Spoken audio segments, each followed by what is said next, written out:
Welcome to the Mile High.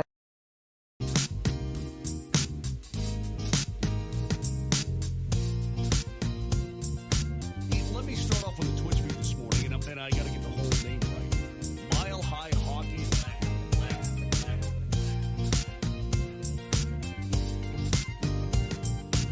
The city of Denver, the state of Colorado, you guys have been fucking amazing for the last 10 years.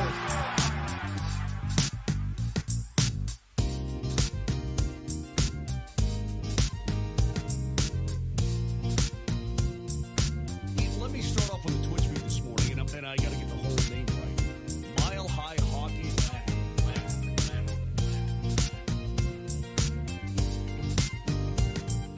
The city of Denver, the state of Colorado, you guys have been fucking amazing for the last 10 years.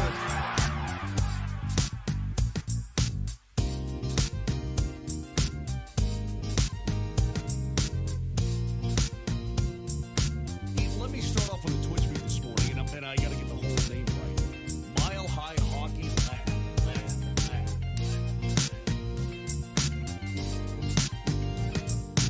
The city of Denver, the state of Colorado, you guys have been fucking amazing for the last 10 years.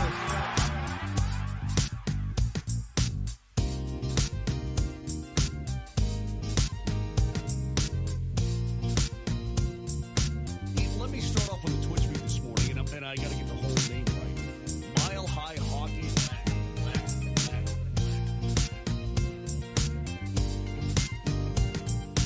The city of Denver, the state of Colorado, you guys have been fucking amazing for the last 10 years.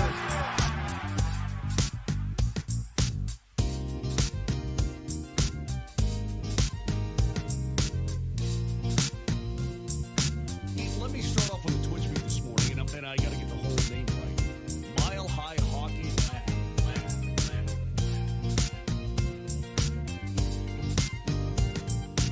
The city of Denver, the state of Colorado, you guys have been fucking amazing for the last 10 years.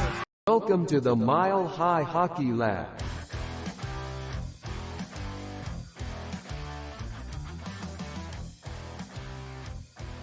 Hello and welcome to the Mile High Hockey Lab. My name is Adrian Hernandez. I am here so far with Evan Liu and Jackie K. I believe we will be joined by Ezra Parter before the program is over. But thank you folks so very much for joining us today. This is the Mile High Hockey Lab. Please head on over to milehighhockey.com. We've got all of your Avalanche related content, anything you could really think of nowadays. We've even got Evan working on some pretty thumbnails and stuff like that nowadays. So we're getting better at what we do, and we still love the Colorado Avalanche. So let's keep this ball rolling. We have some topics to discuss today that are definitely summer topics, but that doesn't mean we're not going to talk about them. That's what we do here at Mile High Hockey. We talk about everything. So looks like we lost Jackie. We'll try and get her back any second now. But Evan, I want to send this first one over to you. And we'll definitely get Jackie's take on it because she's, I'm sure, very vested in this topic, as her and I were pounding on the door for the Colorado Avalanche to sign young Callum Ritchie to a contract, and they have done so. Evan, what are your initial reactions to that deal? I'm happy that it happened. I feel like it took a little bit too long for it to happen. I kind of wish they had gone the Seattle Kraken route. The Kraken had signed one of their own draft picks to an ELC at the end of development camp, right there in the middle of the ice for everybody to see, which was really cool. And I was like, hey, Page and Avs, you should do the same thing here. It didn't quite happen like that, but he did sign his ELC, which is great. It took probably a little bit longer than all of us were hoping, for sure, but it's well-deserved. He was by far the standout from development camp. He was by far the one that, was going to be the most likely to make the jump from a camp tryout to actually, getting a professional contract. And that has happened. Now it's just a matter of where does he fit in that professional contract? Does he go to the Eagles? Does he go with the Avs? There's some question marks kind of around there. Does he go back to the juniors? Not really sure where that'll play out for him, but very well-deserved nonetheless for Cal Ritchie. Yeah, well-deserved is right. I even wrote in the script it probably could have come sooner, but either way, he's an Avalanche. And I think he either has to play for the Avs or in the OHL, if I'm correct. Yes. So he's gonna get his shot, and I know people say, "Oh, we'll give him his 9 games and see about it, and then send him back to the O or whatever amount." I can't remember. I think it's 8 games. But I just don't see the Avs doing that very often, so I don't know how realistic that is. But Jackie, I want to hear your take on the contract, its timing, and on a scale of 1 to 10, what do you think how confident are you that he'll be on the roster opening night? Well, first of all, very happy he signed. Yes. I guess it made sense that they at least did it while he was in town and everything. I guess I just want to make it clear. I never thought that like they were going to forget or let him walk, but it's about commitment. It's about if he's a legitimate part of the organization and the plan moving forward, then you have to show him that commitment. So at least they finally did it. So I'd say his chances of making the opening night roster better than 1 now. I'd give it maybe a 2 or 3. Yeah. I just don't. And yeah, I still think this roster definitely has a talent deficit. Like they certainly need him if they don't have Landeskog or Nichushkin on the roster. And I hope that changes their train of thinking. But this is an organization that just doesn't do the 9-game trial. They really haven't done it. Now I know people would say, well, what about Newhook? Or like he signed after his college season. Yeah. That's not a 9-game trial. Or what about like Ranton's probably the closest, but he was going to the AHL. He only played, I think, 5 games. They sent him down, and then he played 4 in the spring. The 9-game trial really is to go back to junior because then you're gone. You don't come back. You're not allowed to. They haven't done that. They didn't even give that to Byram. They gave him 0 games and sent him back to junior. So the assumption that he's going to get the 9-game trial, I absolutely wouldn't assume it. It's possible, but they just don't believe in that. Like Bednar very much believes in you should play where you belong. So if they're not making a commitment to him to keep him on the team, then they feel like he should go play on what his team's going to be. Mm-hmm. And so, and also when Rantanen played his sort of games, Bednar wasn't the coach. Wah was the coach. So under Bednar, they literally haven't done it. Yeah. So well, I wouldn't really count on it. Yeah, that's how I feel because, I mean, I think this was kind of a step towards boosting his view of how committed the Avs were to him, like you mentioned. Yeah, at least it's something now. Yeah, I don't know that it was a vote of confidence per se in him playing this year, which is fine by me, honestly, because, mostly everyone says, well, what's the point in sending him back to dominate the OHL? I agree with that to an extent. But I also feel like you give him if you're going to let him play, 8 games is not enough. And I think like we get caught up in those 8-game, 9-game tryouts, so to speak. And we don't see those tryouts in terms of the big picture. So I'm hoping that they do take their time. And when they do get him in the big club, that he's there to stay. You know what I'm saying? Similar to Rantanen. When Rantanen came up, pretty much for the most extent, it was like, okay, Rantanen, he's sticking around. He's kind of done what he's needed to do in order to take his North American game to the next level. Cal Ritchie, his thing is just size, right? It's pretty much just size for him, and strength. So I guess give him a year to develop that a little further. He says that's his focus in conversations with Bednar and McFarland. So let him, get bigger, get stronger, and we'll circle back again next year. But if you get him on the ice this year, I hope he sticks around because, to be honest with you, I'd rather see him have a maybe middling, struggling type season than, another Tomas Tatar situation. I'd rather see a prospect get that shot than some rental veteran. What is your thought? Oh, for sure. I'm not as concerned about this year. I'm concerned about next year. If he's not on the team next year, I'm concerned. Like he's a guy that should not be going to the AHL. So I feel like, does he need to have that headline eye-popping junior season to get them to be like, oh my goodness, we could use this guy? I just feel like things like that motivate the Avs. I do think I would like to see him play in the World Juniors. He hasn't had that opportunity.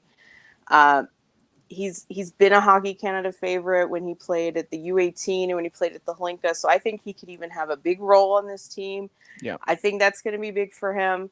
So I would like to see the World Juniors happen, but that's why I'm not as worried about him going back to the OHL, because he needs the headlines, which is kind of sad. I mean, are we saying you have to score like 120 points or else you're not going to be in the NHL next year? But I kind of feel like that's what he needs. Yeah. That's what he needs for them to be like, oh yeah, we're ready for him. And so my concern is if they're like, well, now he's 20 and he can go to the AHL, and and then that's bad. Bad news, bad. So I mean, like I said, sorry, go ahead. it's not so much about this year. It's about they need to put him on a real path to the NHL that happens sooner than later, because that's the way that he's going to be an NHL player. I mean, speaking of sooner or later, I mean, there is technically an opening at 4C right now. Definitely. And that's where I could see him coming in. I wouldn't love him in that area.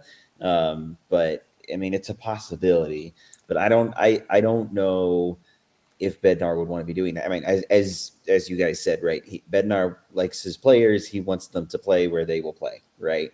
Right. And I don't know if Cal Ritchie would fit, that department in playing in 4C. But I feel like if they make a commitment to him, then they can move him all around. Like, maybe he's that on paper when they release it on Twitter, but you can get him in more situations. You could put him on the second power play unit. You could put him on one of the later PK units. It's not unheard of to put a young, skilled guy. He's already has good defensive habits. You can spot him up on lines. You know how they love to do that. So if you keep him and you commit to him, it doesn't mean that he's buried. Now, it could happen that he's buried, but they would never do that. They wouldn't keep him on the team and bury him. But you could even start splitting him with Colton, or you could put Colton on his wing. Like, there's so many options if you want to make it work, but you have to want to make it work. Yep. And got some audio here, but I agree with you. I'm pulling up the development camp footage that was it you, Evan, or was it you, Jackie, that was at No, I development didn't camp? post the video. This was you, Evan. 'Twas Evan at development camp. Oh yeah, that's right, because I saw you in the DNVR vlog getting a handshake there and a shout out. But I brought this up because I'm curious to see Evan. He got his contract after development camp. Some guys got it during development camp. What did you see from him at development camp that you feel like pushed the Avalanche kind of over the edge in terms of getting his contract, or do you think it was a foregone conclusion before camp? Ooh, it's a good question. I would hope that it was a foregone conclusion before camp. I mean, I think Chris McFarland even said himself where they were going to sign him soon, right? Yeah, now, like, soon. What's the definition of soon? Yeah, soon ended up being a couple of months. But I mean, the point still stands that Ritchie was a step ahead of everybody else at camp. I mean, he was just so much quicker, so much better with the puck than literally everybody else on the ice. He ended with 3 assists in that scrimmage, and I think he also got a goal as well, if I'm not mistaken. And was just above par of everybody else at camp, which was, I think, to be expected. So good for him. I hope that his camp was not the reason why the Avs signed him, especially since they touched on it before that they were going to sign him. But I don't know why it took that long. It just felt like they were dangling the carrot at camp, and I'm like, yeah, guys, maybe, or this isn't the proving ground.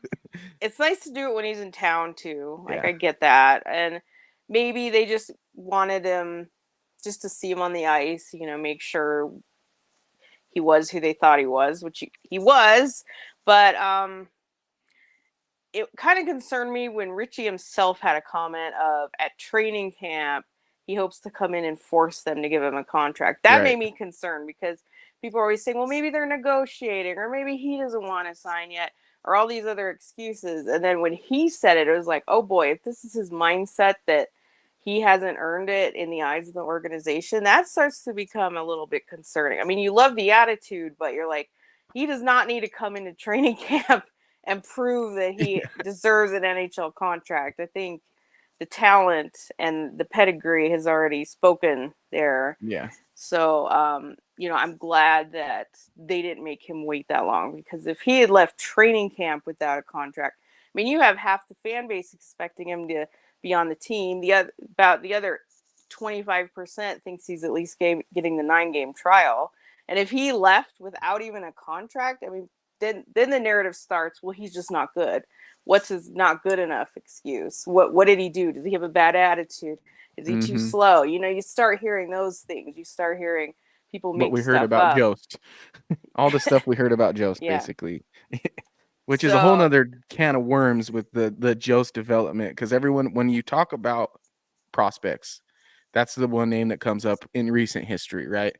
And Brendan brings up a good point here, which I want you two to touch on.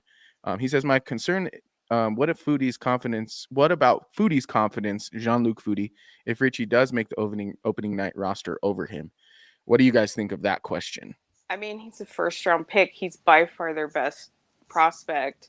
He's by far their best young player. I mean, they don't even have a young player better than him. Mm-hmm. So, I mean, Foodie has the biggest year ahead of him. Like, if he doesn't get 30 NHL games, he's done. So it doesn't even matter if they favor Ritchie over him. I mean, they're just in completely different lanes. Yeah. That, I think Foodie should worry more about how much they care about Chris Wagner.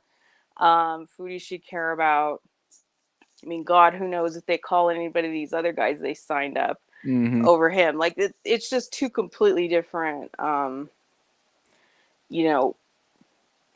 slots. I don't think they have slots, but it's just, I mean, Foodie is going to, like, it literally has to happen now. It has to be this year. Yep. Yeah. There is no next time. So, but that's the other thing is for Foodie, it doesn't have to happen opening night. It's okay if he gets called up. It's okay if it takes till November or December, but he has to be on a path to sticking. Yeah, I agree with that. That's what's important for him. Well, I think the other thing too is that there's just so many other people that have now come in ahead of Foodie that he's just kind of been overlooked, I guess, for lack of a better term. But they never had a plan for him to begin with. I know, and that's what I was going to get to anyway, is that they never really had a plan for Foodie, and that's just kind of a part of like this whole other problem that the Avalanche development system has. So it's not necessarily a him problem, I guess, like I can say. I do hope that he does, get at least some more game time in this year with the Avs, but I also wouldn't be surprised if it's no more than like 10. Unless we have 2022-23 all over again. Then he's done. He needs at least bare minimum 20. He needs probably like 30 though. Well, my thought is he probably will play most of his hockey for another team if he plays in the NHL, which is crazy because it's a result of that lack of plan. I think, because he's going to end up hitting the market on a very affordable basis. He's going to have whatever amount of games he gets in the near future with the Avalanche. And then that's going to make sense to some team who's looking for exactly that. But the Avalanche are going to have squandered kind of his development. That's my major concern with Jean-Luc Foodie. And I think if you look at him, obviously the talent level, as you mentioned, Jackie, between he and Callum Ritchie aren't quite the same. One is pretty much a top 10 pick if he didn't injure himself. And the other is not. So I think it's easy to maybe think that they're kind of in the same list. And Brennan, by the way, thank you for your question. But I think you're right, Jackie, that they're vying for completely different things right now. Jean-Luc Foodie is trying to solidify himself as an NHLer on this Avalanche team this season. Cal Ritchie just signed his ELC, and if he doesn't make the team, it's not going to be the end of the world. And that's kind of the difference. So I think maybe Brennan's onto that in terms of that's just one roster spot not going to Jean-Luc Foodie. But if it's Cal Ritchie and not Foodie, that's a bigger problem, right? It's not Cal Ritchie's fault that Foodie didn't win the job. And I don't think that Callum is going to make the opening right roster. If I had to give my 1 to 10 answer, Jackie, I'm with you. I'm in the 2 or 3 area. But Ezra, you have now joined the program, sir. Thank you very much for joining us today. Hi, everybody. Sorry I'm late. That's okay. I'm glad you're here. Adrian, this 'cause is we a can- really interesting angle you're podcasting from. I know, right? This is what happens when our podcast lands exactly on baby nap time. So I'm in the dungeon right now. I do got the Ooey Croup stick behind me though, so don't worry about it. We got some memorabilia up in here. But Ezra, what are your thoughts on the Cal Ritchie contract, and what's your scale of 1 to 10 on him playing this season? Yeah, Opening I night. mean, I think I'm with you. I think he's not necessarily going to crack the opening night roster. I would put it at a 2 or 3. And relating it to the foodie conversation, I mean, and forgive me if this has been covered already, but I feel like the conversation around Ritchie right now is like he could be the 4C, and I'm like, don't make him be the 4C. That's a bad. Give that to Foodie. Foodie is a guy who will play in a bottom 6 if he plays. Like, give him that job. If Cal Ritchie can make the opening night roster as number 2 right wing until we get like some healthy wingers back, that's story. an interesting conversation to me. Yeah. But 4C doesn't make sense. If he. It's not where you insulate a rookie for sure. Totally. If he's going to pull like a Ryan O'Reilly and make the team out of camp because he's the only guy who's willing to play defensive. Then you put Colton down there. Like, Colton's not too good to play in that spot. Exactly. Like, I think Colton is too good to play in that spot. Well, I did say before, what's on paper doesn't necessarily mean reality. Like, yeah, totally. If they want to use Ritchie, they could spot him around. They could put him on power play too. They always mix up the lines. They're always doing different things. They can find him more minutes. If it's truly just a 5-minute burial where 4 of the 5 minutes come in like the first half of the first period, then you're done. That's a total waste. But I completely agree, and that's a role that I feel like is even a waste for Foodie. But like, at least that makes sense. Foodie's a guy. But the problem is they haven't developed Foodie at center. He was drafted as a center, but the organization has decided that he is apparently not able to play center. So he's also, that's another reason why Foodie's not going to be 4C. Yeah. I think part of that, I mean, both of these guys are guys who've had significant injury luck, bad injury luck. And I mean, forgive me if I'm wrong about Foodie's injury, but wasn't it shoulder as well? So isn't like nobody ever said. Oh, okay. Upper body. Upper body. Like kind of one. Upper body. And I'm like, the funny thing is to me is that Foodie played for 2.5 years in the AHL, didn't miss a single game for injury. Yeah. So it's not like he's like, oh, he's been the injured guy. No, but yes, I do worry when somebody has like shoulder stuff. I'm like, oh, okay, they never so said nobody will tell me. Going to be an issue for them for the rest of their career. You know what I mean? Like that we've seen that. Some other guys have been through that. I'm struggling to think of examples, but I remember that being a thing. So yeah, I mean, yeah, I'll give Ritchie making the opening roster a 4. But if it's a 4th liner, then it feels like a mistake. Like I'm just glad. I'm just, for one, I'm glad that we got the kid truly in the system. That's really the thing for me, because I was like, you guys are you trying to sour this relationship, or are you seeing something that no one else sees and kind of trying to make him look like the bad guy? For him. Yeah, like, it would have been exactly. Terrible. Like it was getting close to embarrassing. Yeah. If he didn't get it by then, it definitely would have been embarrassing. Okay, well, before we move on to previewing the top 25 under 25, Evan, I do want to get one last thing from you, dog, which is, do you see anybody from development camp that we haven't talked about as a dark horse to be at camp? Ooh, dark horse at camp. I don't think so. I mean, there were some standouts, here and there. I was actually kind of impressed with Nikita Prishchapov, draft pick from this year. He looked pretty good. Definitely. I mean, I think he was 7th rounder, so I don't think he's coming to camp, at all this year. I don't. He plays in the queue, doesn't he? So yeah, so he'd be there. Okay. One of the few. Most of the guys at development camp won't even be there. Yeah. Most people will not, be at training camp come September. That is for sure. Other standouts, I was interesting to see Jake Fisher. He did not have the best skating ability. Here you can actually see the video of it right here. He didn't really like cut into the ice all that much, but he has some good hands. I think he scored two goals in the scrimmage. but just wasn't skating incredibly hard. And finally, just because I see his name right here, Chase Bradley, new ELC signing as well, just out of college. He was pretty good too. I was also impressed by his game. He definitely is the opposite of Jake Fisher, where He the can boy fly. can skate, he can fly.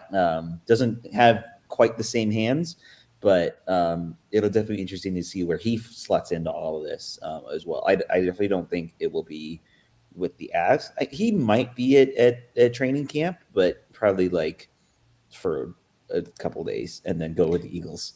Gotcha. Yeah. Well, Oh, go ahead, Bradley. Jackie. Yeah.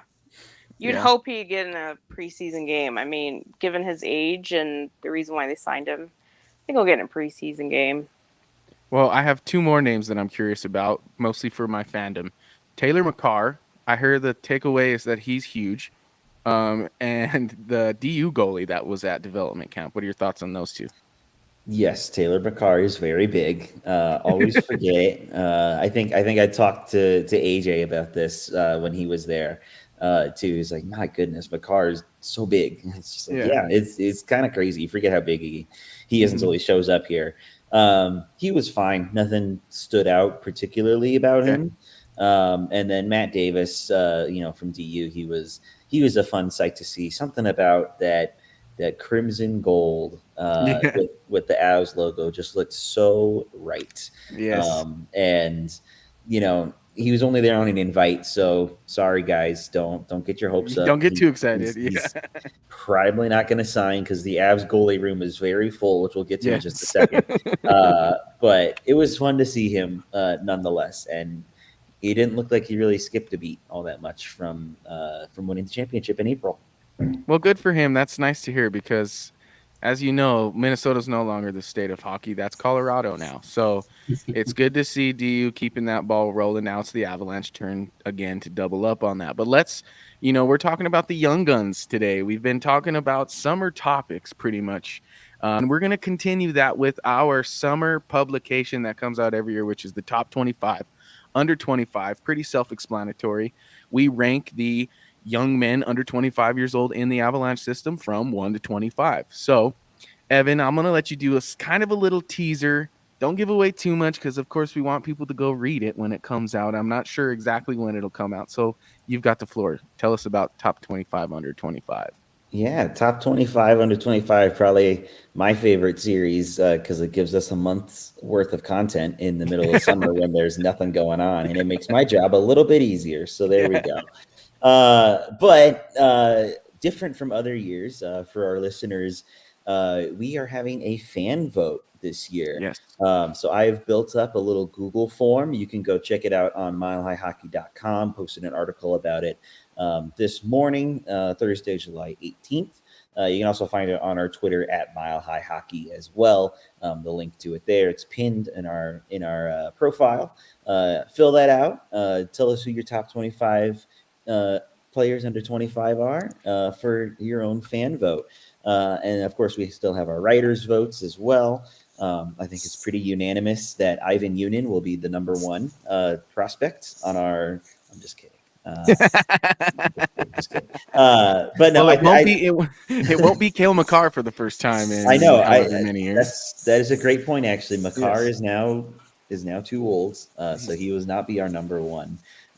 So be sure to check it out. That's all I'll say. I think there's a pretty unanimous number one that people can figure out. But we haven't talked about him at all. Yeah, but from there, it's kind of all over the place. So you're going to be sure to check it out.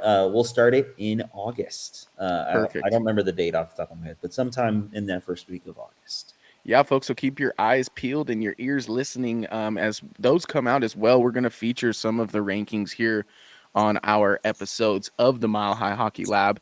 So head on over to Twitter and give us a follow at Mile High Hockey. You can also follow the podcast itself on YouTube and on Twitch. X just told us today that we needed a premium account to stream from our Mile High Hockey Lab. So that's why it's coming straight from the Ado who's dumb enough to pay for Twitter. But we're going to get that fixed up next week. So please stay posted. We're going to have that top 25, under 25 headed your way. And before we move on, I want to talk about how the rankings might change because the Avalanche keep adding goalies to their roster. Jackie, what the hell's going on? What specifically are we I talking about mean, Mandalise here or all of them. all The of fact it? that they drafted 3 of them and then signed, I think, 1 now, right? We Okay, well might the as well talk drafting about Mandalise because that is really the only Avs-ish related news we've had Yeah. recently. Yeah. I'll talk about the draft and then we can get into the Do Mandalise conversation. perfect. It's because they haven't drafted any goalies. See if you just look at it like, oh my gosh, they drafted 3 since Anadin was drafted in 2018. They drafted Miner in 2019. They didn't take a goalie other than Zhigalov, and with the very last pick in 2022, they didn't draft any goalies. Nothing. So he's already out. His rights have expired. So there was nothing. There was nothing on the reserve list. Miner isn't even on an ELC anymore. They literally had 0 goalie prospects in any way, shape, or form. So now they have 3, which is not a lot. Most organizations draft a goaltender or 2 every year, and they have multiple on ELC. They have multiple at every stage. The Avs had nothing at every stage. Okay, so it's a So that's restocking. why it seems like a lot. It's still not a lot. Like Okay. Yunin, they have his rights forever. So they're just hoping that maybe when in like 8 years, he's a great KHL goalie and they can sign him. The other guy's going to college, Cloutier, he's going to be around, probably come to development camps. Like these guys aren't even coming to training camp. Nabokov's not even coming to training camp unless they sign him. So they're not even going to have these guys show up. So I would still say they hardly have any goaltender prospects. Like they just had to, the bucket was completely dry. Now that at least there's something in the bucket. I wouldn't even say it's overflowing. So in terms of Mandalise, then, now it feels like we have 3s. Am I tripping on that? Or is he like a fringe AHL Avs goalie? Yeah. I would say Mandalise is comparable to Arvid Holm last year. Okay. So most teams have 5 goaltenders on NHL contract. They might have like 1 or 2 on AHL contract. So they're not even having extra or an abundance over what they had last year. They had 5 on NHL contract even before Francouz went down and they claimed Prospatov. So it's just I don't think Miner's starting in the AHL. I think it's between him and Mandalise for the backup. The other guy can spend time in the ECHL. But the other thing is that in the AHL, they don't have roster limits or salary cap. So Gotcha. You can carry 3 goalies. I think they do it at times. If it really seems like they're kind of locked down with a starter and a backup, then they might send a guy away. But if they have 3 for a month or so, it's not weird. Gotcha. So I still feel like that 3 is up in the air for the organization. So then that becomes, how are they going to fill it? And I'm not exactly sure, but I feel like there's still another shoe dropping somewhere in here because, like I said, Mandalise is very comparable in his career, his age, and the contract that Arvid Holm signed. Yeah, that makes sense to me. Like, it makes sense that he would kind of compete with a spot for Trent Miner in the AHL and might not win the spot. But you say that you think there's another shoe to drop in terms of the Avs' 3rd goaltender. And Ezra, I saw you nodding along. What are your thoughts on that? And kind of, can you elaborate as to what that might mean? Well, I think we've talked in the past about bringing a sort of a veteran presence who can serve as an AHL starter or an AHL tandem guy and an emergency call-up for the NHL team that has some experience. Because right now, if Miner or Mandalise are your NHL call-up, you're in trouble. Yeah. I think there's a couple ways that can get solved. Signing a guy obviously is the first option that jumps out, but there just aren't a lot of veteran goalies who make sense right now on the market. Trading for a guy, theoretically possible, but they just did that for Mandalise. There's not a whole lot of assets to be thrown around. Right. So I'm kind of skeptical of that idea, just trading for a guy who's going to be your 3rd. And then there's picking up somebody off waivers, but the complication with that is if you pick somebody up off waivers, and Jackie pointed this out to me the other day, so I'll give her credit. If you pick somebody off waivers, they have to play in the NHL, which means Ananen has to drop down to the AHL. So if they're curious about Ananen as the backup, then that option doesn't really work either. So that's why there's a lot of cloudiness, murkiness around this, because it just isn't a clear-cut solution to pick somebody off waivers or to sign somebody or to trade somebody. They all have pretty major downsides, in my opinion.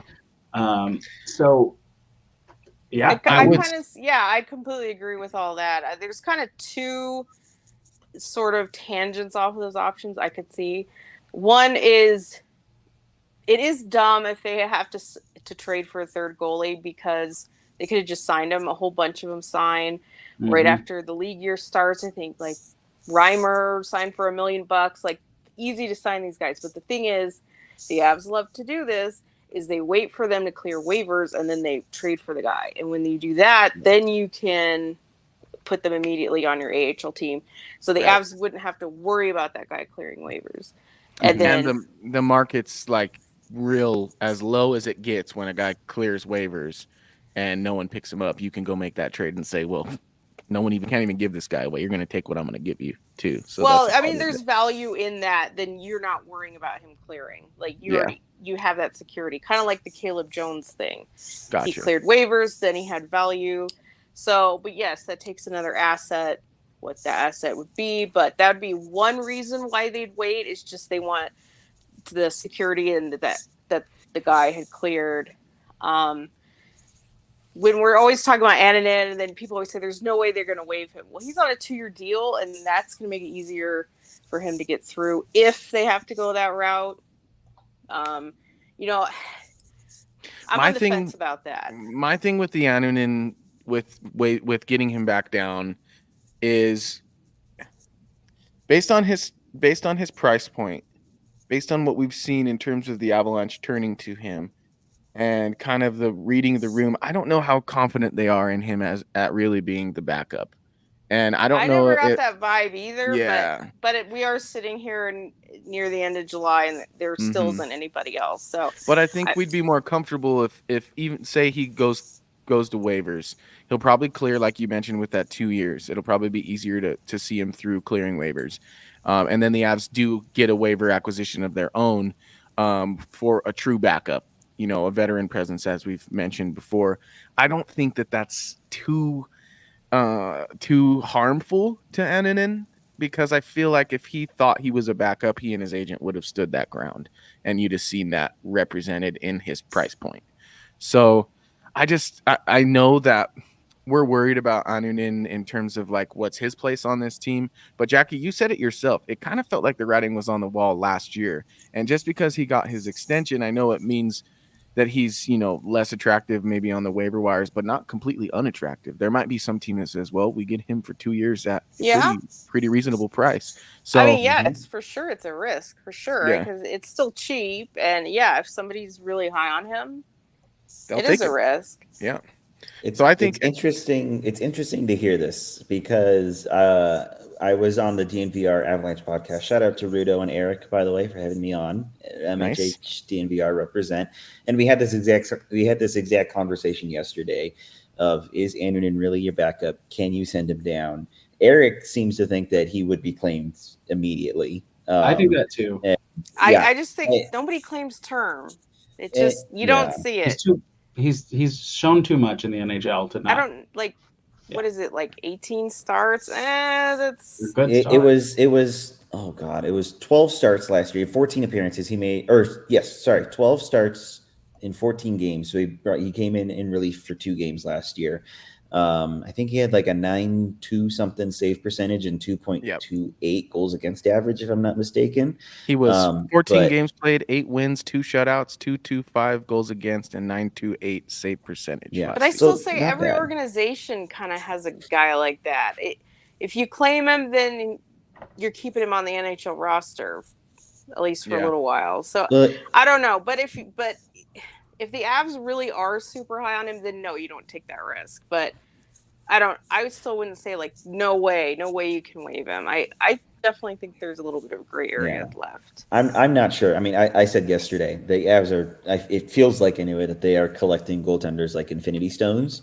That's the way it goes about it, and it adds on because our good friend Brennan found yesterday from Tony Androck. I don't know if I'm saying that right. He's an AHL reporter. And he says, hearing former Chicago Wolves goaltender Adam Scheel is signing an AHL contract with the Colorado Eagles. So that would then mean that the depth chart technically is Georgiev and Unin with the Avs. Then you would have Miner, Mandalise in Loveland, and then Barzewski and Scheel with the Grizzlies. So that's pretty full. And you have to realize, too, that Ilya Nabokov and his agent said that he wants to come over to the U.S. and sign. Well, that was my last option is if you have a hole at third goalie, they could be holding that spot open for him until he reports to KHL training camp. I mean, the quote in Colorado Hockey Now's article was they have a decision to make soon. I mean, is this like Avs soon, like sometime this decade soon, or like soon? Like make a decision before we're reporting it in a matter of weeks. Is that soon? Then maybe it is on the table. Maybe they are thinking about it. So it's possible because they haven't filled that spot, and he definitely would come over to start. It would make sense that like how they did it with Francouz. He started in the AHL for a year, and then he was moved up to the Avs backup. So if they kind of have that vision for Nabokov, then it would really make sense if he came over now. But we'll see. We'll see if he shows up for KHL training camp, which does start very soon, like in the real definition of soon. So we'll see. Honestly, too. Go ahead, Ezra. Sorry. Well, I just will say on Mandalise real quick. He has solid statistics. He has a good frame. He definitely is like the type of goaltender that the Avalanche have shown a propensity to think can make it. And I think there's a chance, this is a slim chance, that they're like, no, we need this guy in the AHL so he can develop. And obviously Miner is who Miner is, and they've seen growth from him. So there's a chance they're like, let's let these two guys ride it out, and either Nabokov is going to come and solve the third goalie problem, or we'll solve it at the deadline again. There's a slight chance of that. I don't want to get high on Mandalise because I was high on Prosvetov last year and obviously was wrong. So I'm tempering my to me, it seemed like Mandalise sort of took a step back last year. I know that he had the NHL start. That was the year Ottawa used 7 goalies. That's when they had a total goalie plague. He was only called up once for emergency last year. I think it was in February. So he wasn't even really like their next in line. And then he spent some time in the ECHL even last year. And I looked up his last couple of months. He only started a couple times in Belleville. So he was, maybe the backup, maybe even like their third. So I just don't feel like that guy profiles as who the Avs are comfortable with as their third goalie. I could definitely see him as a guy they want to get their coaches to have a hand on and see if he can look a lot better than Arvid Holm. It's possible. But I don't feel like, and then you look at his contract, he signed for 2-way, $150,000 guaranteed. Nah, that's not very much. That's Arvid Holm deal. So that's kind of why I feel like they're slotting him there. But it's true. If they don't get anybody else at this point, could they be comfortable enough going with what they have at this point? I think they'd be okay. But they probably would be looking for a trade or waiver or something to add a vet. There's just no vet. There's no vet. Like, can you believe this team has no vet? If anything is for certain, it just means Georgiev is going to play like 60, 65 games. And the crazy thing is he's been healthy for all of the complaints about Georgiev. Knock on wood big time, but he has been healthy.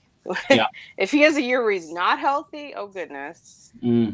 Well, with the waiver claims, timing is everything. especially considering teams make their own acquisitions and then guys become available that weren't available, especially veteran goaltenders. Sometimes they're like, okay, well, we took a chance on you for a 1-year deal and it's not quite working out here for you as our backup, but maybe you can hit the waiver wire and find somebody else. The same is true for the Avs in terms of sending Annunen possibly onto waivers. If they pick the right time, it just might be that no one on the market is really looking for what he's offering.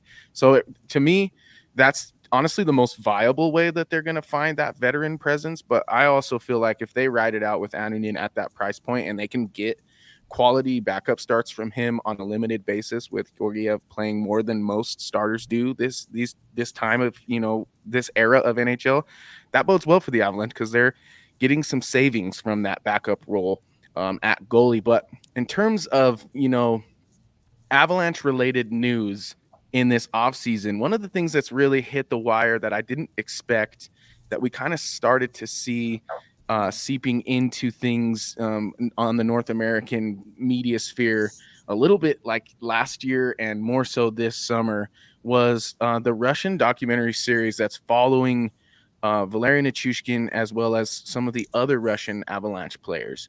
And there have been some pretty awesome, I guess, translations of that program.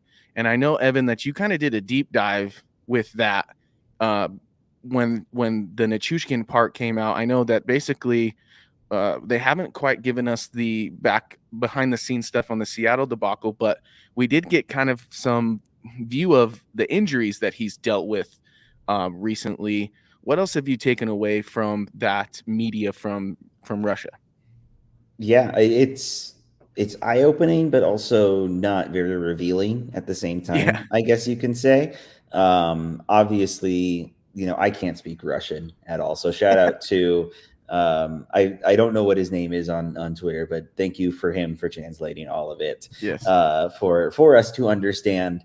But I mean, I think the injury part is what's more kind of eye-opening, as you say. For the example that was brought up was the shoulder surgery that Nichushkin had against Seattle. Yeah. And that if the Avs had advanced, then Nichushkin would have joined the team in the second round. And then this incident that happened in this hotel room just kind of happened to pop up, I guess, at the same time. No one really knows. And there hasn't been much more that's kind of come out of that. And if I'm not mistaken, anyway, I think Val said that the team that the team told him that he should not say anything. Correct. Yes. So, I mean, kind of understanding it's a PR move. That makes sense. Still does not go really into, like, obviously what happened this past postseason. I believe if I'm not mistaken, all of that was filmed before his suspension anyway. Yeah. So I don't think we're going to learn much more about that anyway. And even if and when Val comes back, in December, January, whenever, I'm sure that Avs PR will tell him the same thing. Don't say anything. Just kind of bury it under. So, like I said, eye-opening, but not very revealing, at the same time.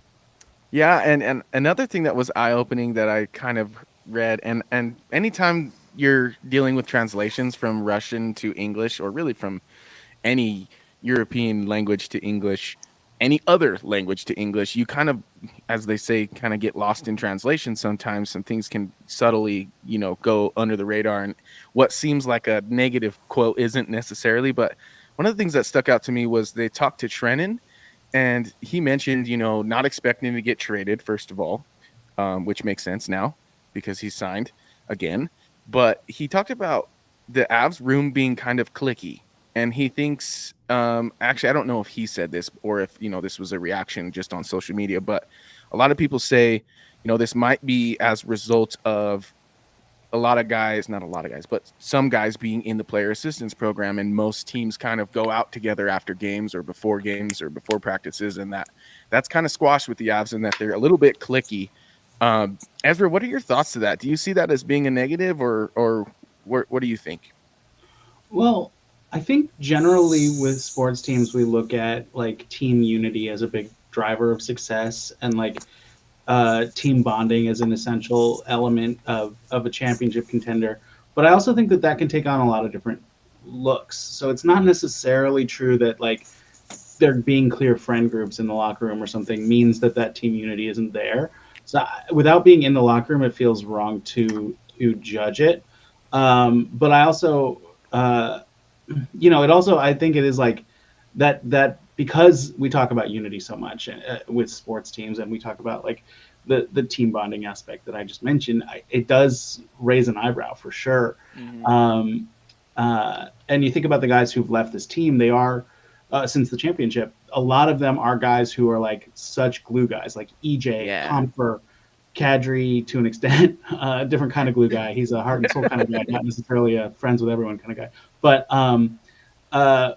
so there's a reason to be like concerned that this team is lacking some of that element of things. But then again, like we're not in the room, and allegedly Colton is a guy like that, and like so it's just I can't know from here, you know. Yeah. Well, if I could, because I find the Trenton part interesting because you have to remember he was with the Preds, and they were supposed to go watch U2 with the Sphere, and that got canceled, and then they went on to win like 17 straight or whatever the heck it was. And so I feel like too, maybe coming from that Nashville team that had this sort of camaraderie, this wanting to be together, both off the ice, which didn't work out, but then it really helped them on the ice. And maybe that was a little bit of a shock or a change, maybe that Trenton, wasn't used to. So there's different levels to it. I think that's really just kind of what it is. Yeah. I mean, I can believe it. Like there was no real evidence of any sort of, not that the Avs want to show anything fun or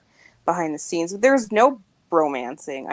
Maybe Colton and Wood a little bit with their celebrations, and that they were two new guys and they kind of got along and everything. But other than that, there was like nothing. I mean, the whole team felt cold from the outside. So to have someone from the inside say that, and sure, it's one guy's opinion and he wasn't there a very long time, but also when you make 5 changes at the deadline, that doesn't mean that you have a room that you're really trying to preserve. There aren't any young guys on the team anymore. That can give a lot of youthful energy and kind of a spark. I think that's kind of important. So it kind of matches what I felt. Like I said, I felt very cold with this team. So that someone that at least was in the room says that kind of matches what I thought was going on. Yeah, I think Ezra's right in taking it's not this the be all end all. But... Yeah, like you have to know that you don't know. We have to know that we don't know the full picture. But I think you're right, Jackie. Like on the surface, from our perspective, and as you mentioned, Ezra, losing those glue guys like Jack Johnson and Comfer and Kadri. I love Burakovsky. Like and he was Cogliano. Oh yeah, Burakovsky was like the guy that they the loved cute to, like, dog tease. in the room. Yeah, he was like. Like, look, there he goes running around smiling again. They love teasing him. Like, you see stuff like that on Instagram. There was, like, nothing.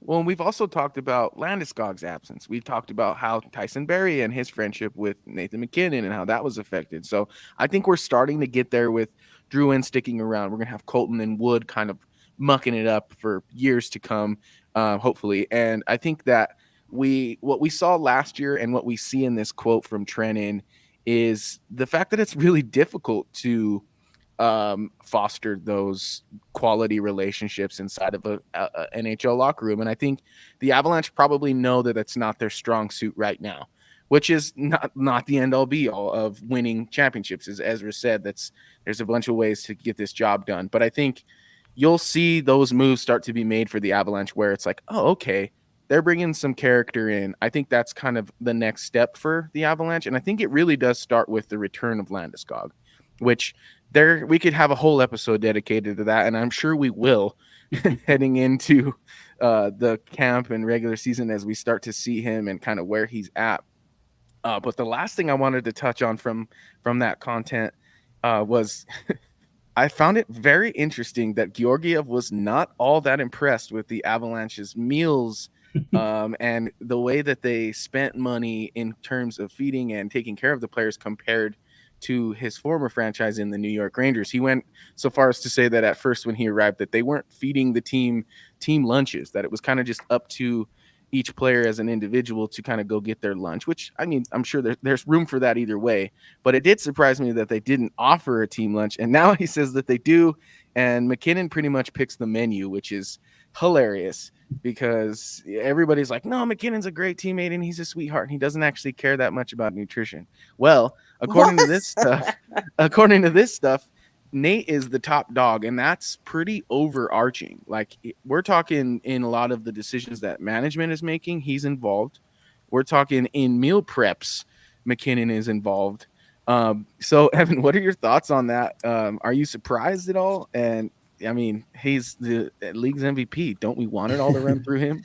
Hey, I mean, if he said a while back that he goes to In and Out after games, I don't know the He doesn't, Californian no. the Californian in me, Liar. and Not considering anymore. the Californian in me, and considering the fact I went to In and Out at 12:30 last night, makes me hope that I run into him there one day. But that's besides the point. It would Mike, be at though, it's an In-N-Out has interesting. really good lettuce wraps. I'll just say that he might go. Well, and it would be You're at right. 12:30 in the morning. That's when you would see McKinnon over there. He'd be wearing dark glasses and a hoodie, sneaking in like, no, not McKinnon, not McKinnon. No, That's but I funny. think it's interesting for sure. I mean, you know, I think kind of whenever any new player, you know, comes into a team that's kind of has an established player, you know, established sort of system, sort of role, right? That it's going to be a little different, a little bit of a culture shock, maybe, for lack of a better term. And you know, at least in Georgiev's sense, maybe, I don't know, I guess they do it differently in Denver than they do in New York, for all I know. Well, I mean, that's so easy. different That's very revenue easy for to sure. believe. that is very true. Yeah. So I don't know. I didn't really take too much away from it. Yeah. So long as Nathan McKinnon isn't serving everybody chickpeas all the time, then I think he kind So of be it. is. Chickpea pasta was the quote. I'm not kidding. That was like, they didn't know they were eating chickpea pasta the whole time, and McKinnon snuck one in past him. But you know, at the same time, outside of the like Avalanche not providing lunches, that doesn't really surprise me. But like, I know for a fact that based on what we saw in the All-Star game, Georgiev loves to razz McKinnon. He loves to like just be the guy that says what everyone's thinking about McKinnon, but kind of in like a joking way. So I wouldn't be surprised if this was kind of in that similar vein. And like I said, you got the league's MVP. You kind of want everything to run through that guy, probably. That's just my opinion. But I mean, I'm pretty it confident. definitely matches all the other anecdotes that I've heard. Like it, Yeah. I mean, McKinnon definitely, he has such a voice. I think so far what you could pin back to him has all been like good ideas, like Cogliano, Drouin. You know, maybe we don't hear what the misses are yet. Maybe those will come up at another time. So in a way, I think it's good because, like I said, I think he has good ideas and good suggestions. But it can get dangerous because he's more than just a player. He's more than just a star player. Like, everything runs through him. What if at some point he just doesn't like somebody? And that, what if he just goes full LeBron James and gets his son drafted? yeah, are things like that going to start happening? You know, if there's some talented young guy and he doesn't really like the kid, and you know, is that what's best for the team? So that could be a concern. But the nutrition stuff, I 100% believe he's obsessive about it. Like, he's talked about, like, he enjoys the obsession of it. Yeah, I don't think it's overstated. I think when he decided to go down that road and really focus on his body and what he's doing nutrition wise, you know, I think he's having that Tom Brady sort of like vision where he could play until maybe he's 40 if he does all this stuff. So I 100% believe that he's like, this is what we do. I've heard an anecdote that he got all the snacks taken out. Like, he kind of suggests to the others what to do. They may or may not do it, but there's no snacks. Like, the stuff they eat on the plane is pretty much what he says they need to eat on the plane, things like that. So, I mean, hey, they won a cup out of it. He won an MVP out of it. He definitely has the clout to say it all. But, you know, if things start tumbling the other way, it could get a little, you know. A little divided. divisive. Yeah, Yeah. exactly. I get you there. Well, and I bet you that's kind of what we're picking up on with Trennan too. Is it's like, dude, you haven't been around. I don't think you get it quite yet. What it is around here. So, and I think you take a lot of that stuff, especially with a guy who's there for a short period of time, with a And grain I of didn't salt. take it as a negative what he said, which is No. true. It's really hard when you don't have the real context. Yeah. I don't think it's a negative. I don't think when Zadorov was talking about McKinnon, I don't think he was saying it negative at all. Mm-hmm. That's just the way Zadorov is. He has a lot of respect for McKinnon. He says, Sure. you're one of the greatest. But Zadorov's going to say it how it is, and people do love to read into these things. But I don't think Trennan was trying to dog the organization or anything, or even Georgiev. But I mean, the New York Rangers versus what the Avs do. Yeah. Let's probably be glad nobody discussed the practice facility. Yeah, exactly. So, well, yeah. I was just thinking that I just Moneyball is one of my favorite movies, and I always can find a reference that makes sense to what I'm talking about. But when David Justice is pissed off because he has to pay for soda in the locker room for the Oakland A's, I just imagine Georgiev sitting in the lunchroom like by himself, waiting for someone to put a plate of food in front of him and for his teammates to arrive, and no one is showing up. I'm just like, it just cracks me up to think about that. But let's get into our bold predictions from our last episode, which was 2 or 3 weeks ago now. But we've got some resolution, and I will, give you that right now. Jackie, you said the Avs will not qualify another RFA before June 30th. I think you're right about that, correct? No, I wasn't. No, they brought who was Poland it? and Amit back, so I wasn't right about that. But good thing I asked, because I was about to give you a free ding. Nope. I'd love to ding, but I can't take it. I can't take that. And one. then, Evan, you said that the Avs would be trading some second-day picks for picks in the second or third round. That wasn't necessarily true, but I'm going to give you a ding. They did move back, though. Yeah, they moved back. They did move back. So if you're moving back, then I think that counts. And where they were sitting in the draft, it feels like they, traded a pick for multiple picks, as you suggested. So there's your ding. Ezra, you had 2 more signings that week. Bonus, not Drouin, Duhaime, and Jack Johnson, perhaps. I was being so negative, thinking they were going to bring those guys back. I was so worried. I was going to say, so that's a happy buzz. That's kind of a happy buzz right there. And then I said that Drouin would be re-signed for more than 4 years. I was wrong about that, but I bet you the next one looks like that. I guess we never really considered that he'd want to be on it short because it was so cheap. Yeah. But, plus, I mean, and then the cap goes up, so he's looking at his agent going, comes to fruition or not. I believe it. He and Rantanen, I think, will come around the same time. Rantanen's got to be signed in like September. Yeah. So that's just my opinion. But let's get into this week's bold predictions before we wrap, and I'm just going to play that track. It's a bold strategy, Cotton. Let's see if it pays off for him. I call that bold talk. Bold predictions, summer edition, always a little bit more difficult, but I think that we can come up with some things. I think probably the next time we'll have an episode is about 2 weeks from now, maybe 3. With that being said, maybe there'll be some things to hit the fan for the Avalanche. But Evan, let's go with you first. What's your bold prediction before next episode? I'll be honest. I don't. It's hard to come up with one, right. But I've got one. Okay. And I'm trying to figure out the best way to word it. Because I kind of have an advantage a little bit, I guess, because I can see some of the fan results that have already been voted on for our top 25. I was going to say, how many do we have? I'm curious. So far, we have about, I think I looked 21. Nice. Good. So not bad. Thank you all for doing it so far. And if you want to do it, like I said, check out milehighhockey.com or our Twitter page. And I think that there will be, I'm trying to figure out the best way to word this. There will be a surprise in the top 10. Let me backtrack. There will be someone in our top 10 that will be backtrack English, Evan. There will in the fan vote, they will have someone who's in the top 10 that in the writers we will not have in the top 10. I'll have to see if I can guess who that might be. That's a good way to put it. I got to bust out my yarn and my yarn board to make sure I could track down what you said until you put it's probably like Pavel or Poland because people believe in those two. And They shouldn't. People have Dembo Randa number 2. Yeah, exactly. Ivan number 2. No, I like that though. Hey, I like that, Evan. all I'll say is there's not consensus for number 1, and that kind of surprises me. Really? I'd love to Yeah. hear The the fan reasoning vote? for that. Mhm. Interesting. I could see people voting Annan in number 1, but they shouldn't.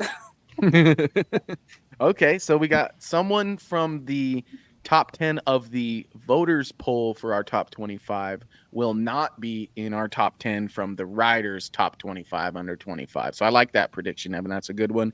We'll see that through. Jackie, what do you got? Listeners, Oh, okay. don't like have like a Twitter campaign to get somebody who doesn't belong in, like John Scott.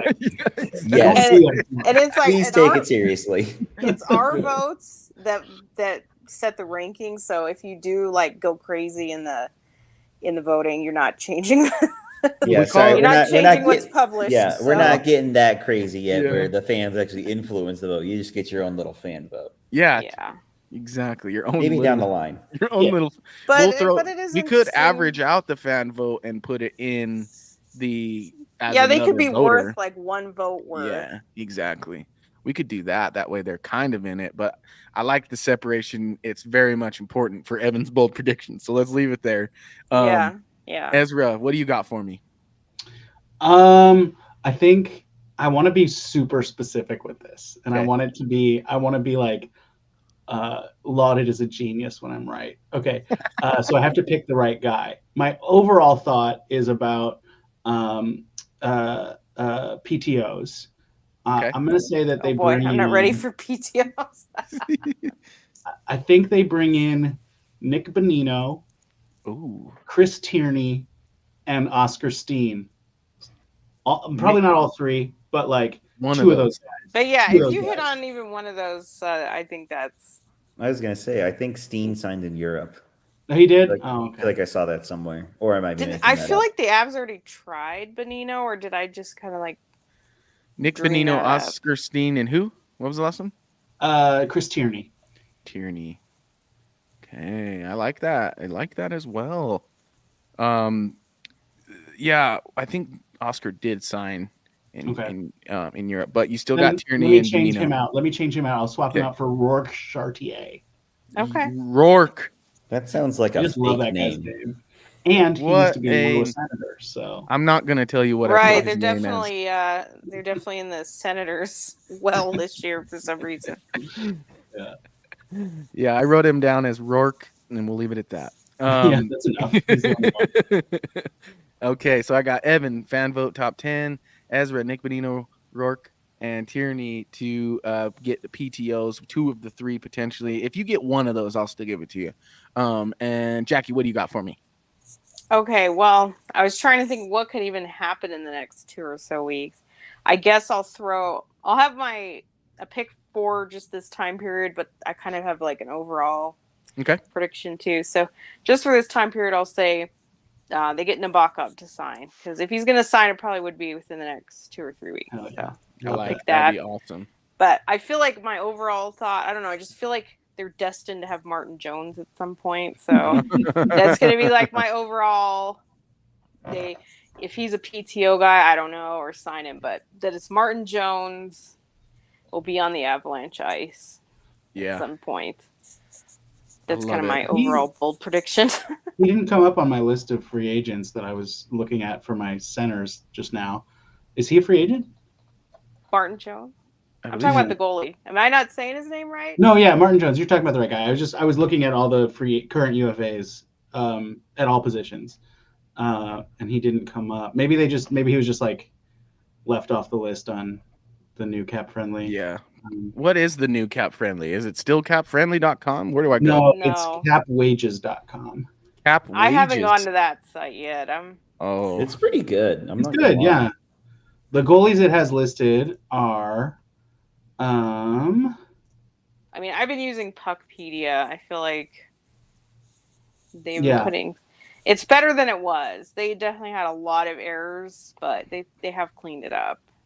I like cap wages. They're using the cap friendly like look and feel. I noticed. Okay. Yeah. Now we're looking at it. Okay. But the goalies it has listed as UFAs right now are Antti Ranta, Chris Dreger, Prosvetov, who signed it in Europe, so it's not quite updated, and Kevin Lankinen. Okay. Well, let me look up Martin Jones. That just leaves me for a bold prediction. Bold prediction. Summer edition. And you guys have already made 3, so I can't make those 3. So now I'm over here going, But I did think of another one if you need one. You know what? Just do it for me, Evan. You can have the ding too. It's pretty bold. I don't think it's going to happen. But Mikko Rantanen will sign before our next show. I was going to say that, so that's perfect. That was the only one I had. That's the only one I had. So let's go with that. Yeah, Mikko signs. And you know what? Honestly, I feel like that would be huge.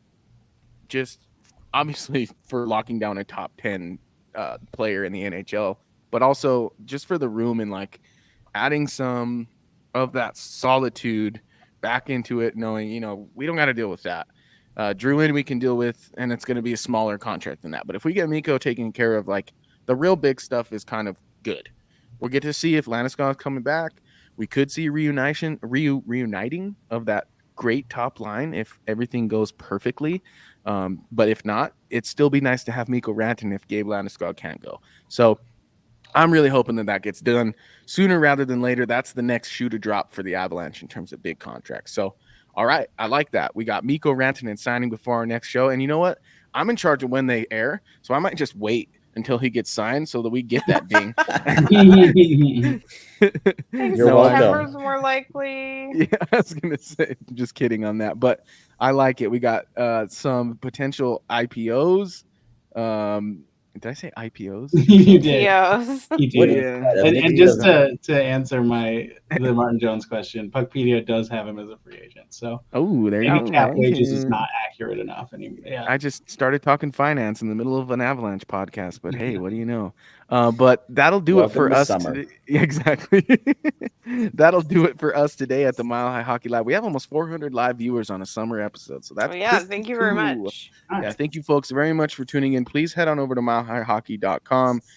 Give us all a follow. You can see everyone's handles here on the screen. And if you're listening, please head over to Spotify and Apple Music and be sure to smash that subscribe button and save us. And that way you get alerts every single time we release a new episode. And you can hear everything we have to say all the time. That's the beauty of this broadcast platform we have here. So on behalf of Evan, Ezra, Jackie, my name is Adrian Hernandez. Thank you folks so very much for tuning into the Mile High Hockey Lab. Until next time, go Avalanche. Thank you for tuning into the Mile High Hockey Lab.